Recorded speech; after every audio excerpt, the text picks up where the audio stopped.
تفہیم القرآن سید ابوالعلا مودودی سورۃ المجادلہ آیات 14 تا 22۔ اعوذ باللہ من الشیطان الرجیم، بسم اللہ الرحمن الرحیم۔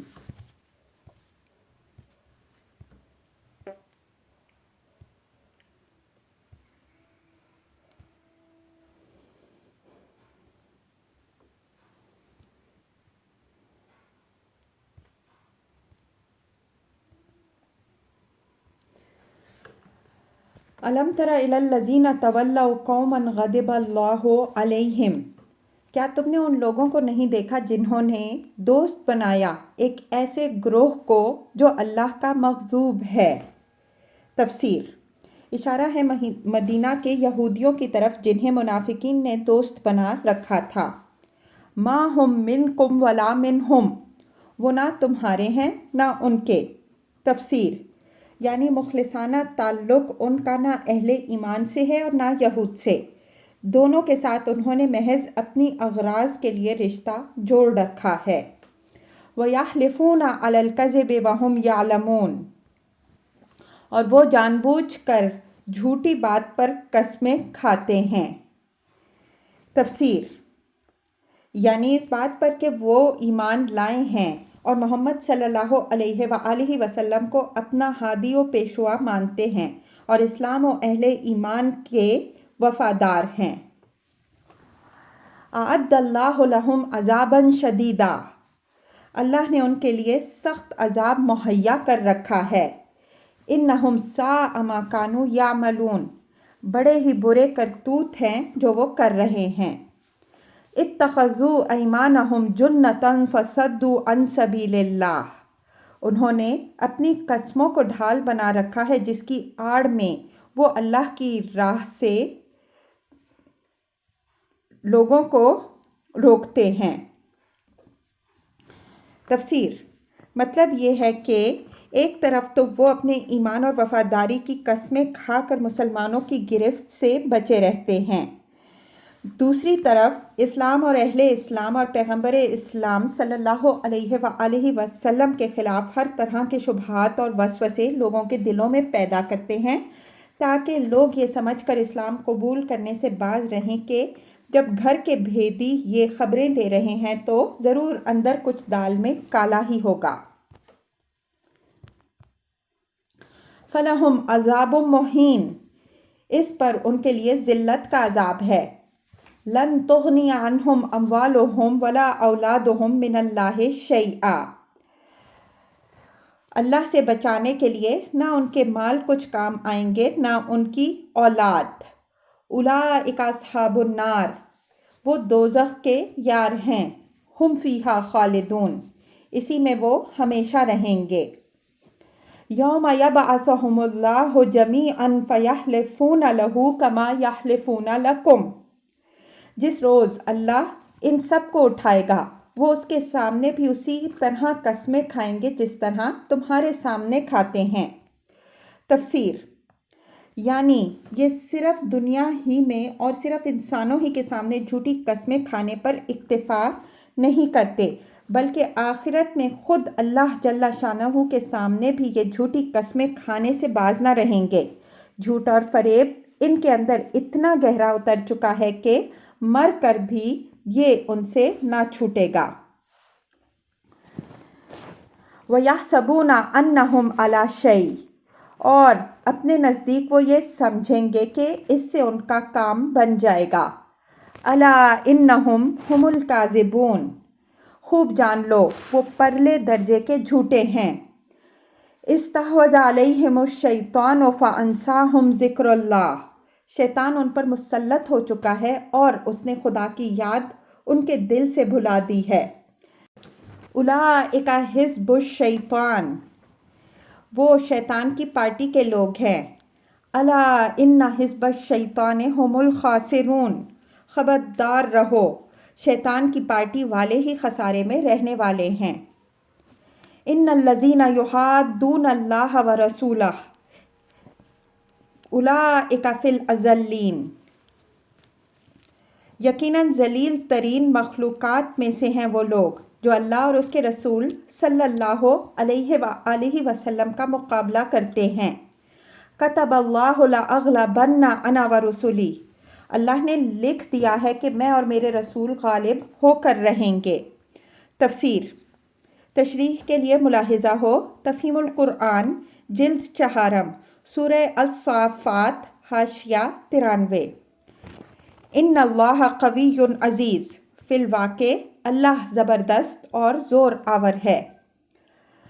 لا تجد قوما یؤمنون باللہ والیوم الآخر یوادون من حاد اللہ ورسولہ ولو كانوا آباءهم او ابناءهم او اخوانهم او عشیرتهم۔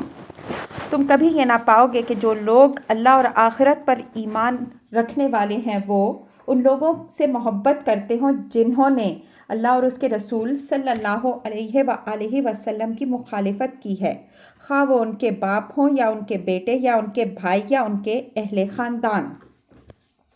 تفسیر اس آیت میں 2 باتیں ارشاد ہوئی ہیں، ایک بات اصولی ہے اور دوسری امر واقعی بیان۔ اصولی بات یہ فرمائی گئی ہے کہ دین حق پر ایمان اور اعدائے دین کی محبت 2 بالکل متضاد چیزیں ہیں جن کا ایک جگہ اجتماع کسی طرح قابل تصور نہیں ہے۔ یہ بات قطعی ناممکن ہے کہ ایمان اور دشمنان خدا اور رسول کی محبت ایک دل میں جمع ہو جائیں، بالکل اسی طرح جیسے ایک آدمی کے دل میں اپنی ذات کی محبت اور اپنے دشمن کی محبت بیک وقت جمع نہیں ہو سکتی۔ لہٰذا اگر تم کسی شخص کو دیکھو کہ وہ ایمان کا دعویٰ بھی کرتا ہے اور ساتھ ساتھ اس نے ایسے لوگوں سے محبت کا رشتہ بھی جوڑ رکھا ہے جو اسلام کے مخالف ہیں، تو یہ غلط فہمی تمہیں ہرگز لاحق نہ ہونی چاہیے کہ شاید وہ اپنی اس روش کے باوجود ایمان کے دعوے میں سچا ہو۔ اس طرح جن لوگوں نے اسلام اور مخالفین اسلام سے بیک وقت رشتہ جوڑ رکھا ہے وہ خود بھی اپنی پوزیشن پر اچھی طرح غور کر لیں کہ وہ فی الواقع کیا ہیں، مومن ہیں یا منافق، اور فی الواقع کیا ہونا چاہتے ہیں، مومن بن کر رہنا چاہتے ہیں یا منافق۔ اگر ان کے اندر کچھ بھی راست بازی موجود ہے اور وہ کچھ بھی یہ احساس اپنے اندر رکھتے ہیں کہ اخلاقی حیثیت سے منافقت انسان کے لیے ذلیل ترین رویہ ہے، تو انہیں بیک وقت 2 کشتیوں میں سوار ہونے کی کوشش چھوڑ دینی چاہیے۔ ایمان تو ان سے 2 ٹوک فیصلہ چاہتا ہے۔ مومن رہنا چاہتے ہو تو ہر اس رشتے اور تعلق کو قربان کر دیں جو اسلام کے ساتھ ان کے تعلق سے متصادم ہوتا ہے۔ اسلام کے رشتے سے کسی اور رشتے کو عزیز تر رکھتے ہیں تو بہتر ہے کہ ایمان کا جھوٹا دعویٰ چھوڑ دیں۔ یہ تو ہے اصولی بات، مگر اللہ تعالیٰ نے یہاں صرف اصول بیان کرنے پر اکتفا نہیں فرمایا بلکہ اس امر واقعی کو بھی مدعیان ایمان کے سامنے نمونے کے طور پر پیش فرما دیا کہ جو لوگ سچے مومن تھے انہوں نے فی الواقع سب کی آنکھوں کے سامنے ان رشتوں کو کاٹ پھینکا جو اللہ کے دین کے ساتھ ان کے تعلق میں حائل ہوئے۔ یہ ایک ایسا واقعہ تھا جو بدر اور احد کے معرکوں میں سارا عرب دیکھ چکا تھا۔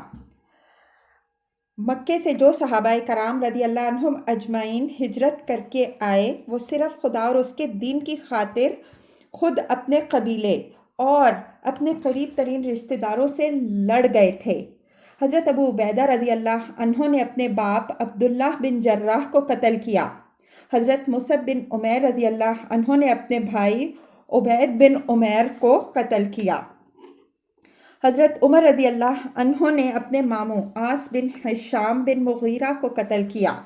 حضرت ابو بکر رضی اللہ عنہ نے اپنے بیٹے عبد الرحمن سے لڑنے کے لیے تیار ہو گئے۔ حضرت علی رضی اللہ عنہ، حضرت حمزہ رضی اللہ عنہ اور حضرت عبیدہ بن حارث نے عتبہ، شیبہ اور ولید بن عتبہ کو قتل کیا جو ان کے قریبی رشتہ دار تھے۔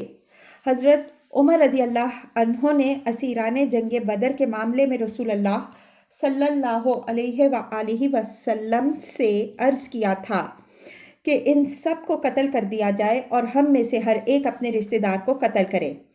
اسی طرح جنگ بدر میں حضرت مصعب بن عمیر رضی اللہ عنہ کے سگے بھائی ابو عزیز بن عمیر کو ایک انصاری پکڑ کر باندھ رہا تھا۔